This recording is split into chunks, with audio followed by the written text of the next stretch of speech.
You ever have one of those days where you're just trying to relax, enjoy the outdoors, and boom, someone decides to turn your peace into a petty power trip? That's exactly what happened to me. And trust me, this is one of those stories that starts with a calm lake and ends with a courtroom bombshell. Picture this: a warm Saturday morning, the sun just peeking over the horizon, a rod in hand, and the peaceful sound of nature as my only companion. I thought I was in for a stress-free day of fishing at the private lake in our gated community. What I didn't know was that the queen of HOA tyranny, let's call her Karen, had other plans. She hit me with a ridiculous $2,000 fine for simply casting a line. But what she didn't realize was that she had just tangled with the wrong guy. Because by the end of this story, I had her coughing up $10,000 and exposed for the fraud she really was. Let's rewind a bit. I live in a quiet, upper-middle-class neighborhood with an HOA that was meant to maintain the integrity and value of the community. Standard stuff: keep your lawn mowed, don't paint your house hot pink, and avoid loud parties after 10 p.m. I can live with that. What I didn't sign up for was Karen, the HOA president, who took her role so seriously you'd think she was the general of a suburban army. Clipboard in hand, sunglasses glued to her face, and the perpetual scowl of someone who hasn't had fun since the Clinton administration. She patrolled the streets like a hawk looking for prey.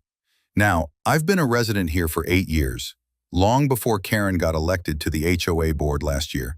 She ran unopposed and started her reign of terror almost immediately, writing up citations for things like excessive wind chimes, having too many flower pots, and I kid you not, possessing an unapproved garden gnome.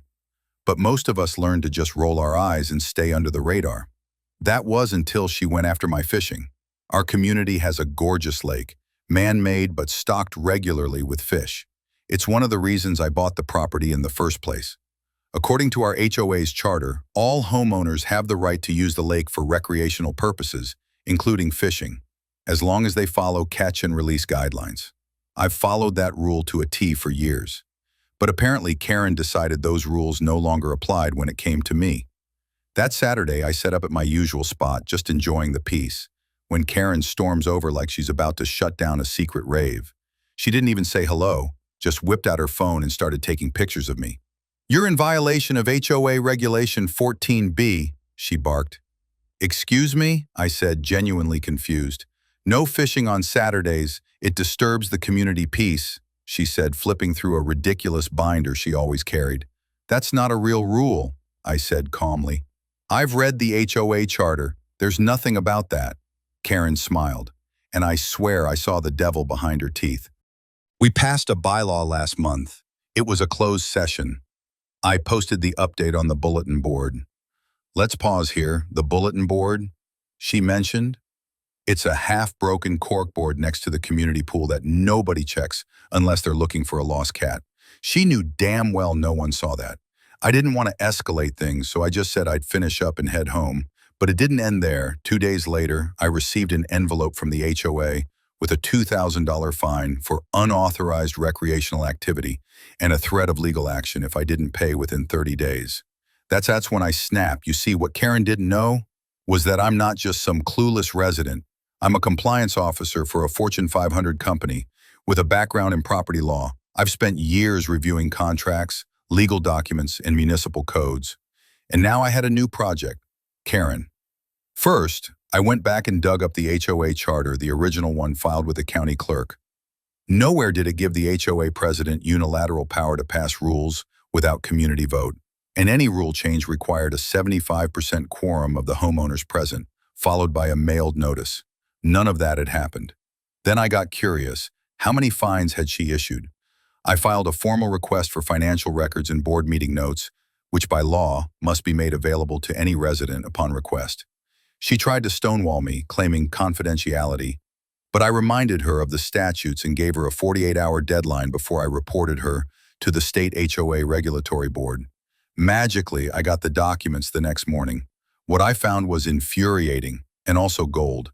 Karen had issued over $38,000 in fines over the past 6 months, many of them to residents she had personal disagreements with. And guess where those checks went? Not to the HOA's official bank account, but to a second, unregistered HOA improvement fund managed solely by her. That's not just a red flag, it's fraud. I compiled everything. The fraudulent fines, the improper bylaw changes, the misappropriation of funds, and the fact that no legal notice was ever given for any of these supposed meetings. Then I called for an emergency homeowners meeting, citing my legal right under the HOA agreement. I sent out flyers, emails, and even went door to door. Most people were thrilled. Turns out I wasn't the only one with a Karen horror story. One guy got fined for having a non-regulation mailbox. Another was told to repaint his front door because it was too cheerful. She even fined a widowed neighbor for having a memorial wreath past the seasonal decor deadline. People were ready for justice. The meeting was electric. I presented everything: projector, printed documents, screenshots of her shady Venmo transactions to her personal account labeled HOA Biz, and even her text to another board member bragging about teaching residents some respect. The crowd was livid. Then came the best part. I motioned to have her removed from the HO board effective immediately and proposed a formal audit and civil complaint to reclaim the stolen funds. The vote was unanimous. Karen was escorted out of the room by two off-duty officers who lived in the community and who had also been fined for their backyard fire pit. You can't make this stuff up, but I wasn't done. Using the paper trail I'd collected, I filed a small claims case for unlawful fines and harassment. I sued for $10,000, the maximum in our jurisdiction, citing emotional distress, defamation. She'd accused me in writing of aggressive behavior, and punitive damages. She tried to settle out of court, but I refused. I wanted a judge to hear what she'd done.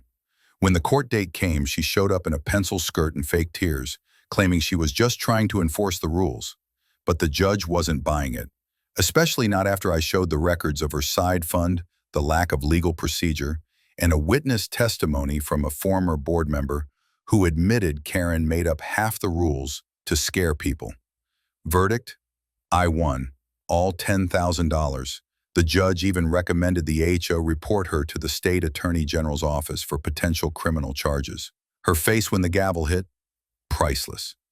Now, the community is thriving. We elected a new, reasonable HO board. The lake is open again, fishing is encouraged, and Karen, she moved out 2 months later, her house sold at a loss. Apparently, no one wants to live in a place where the ex-HO president tried to play dictator. And me? Well, I still fish every Saturday. Sometimes neighbors join. We laugh, share stories, and occasionally joke about printing t-shirts that say, "I survived Karen's HO." But deep down, we're just grateful that someone finally stood up. So the next time someone tries to fine you for living your life, remember, rules only work when they're legal, and bullies only win when no one fights back. Because sometimes, the best way to deal with a $2,000 fishing fine is to catch a $10,000 shark.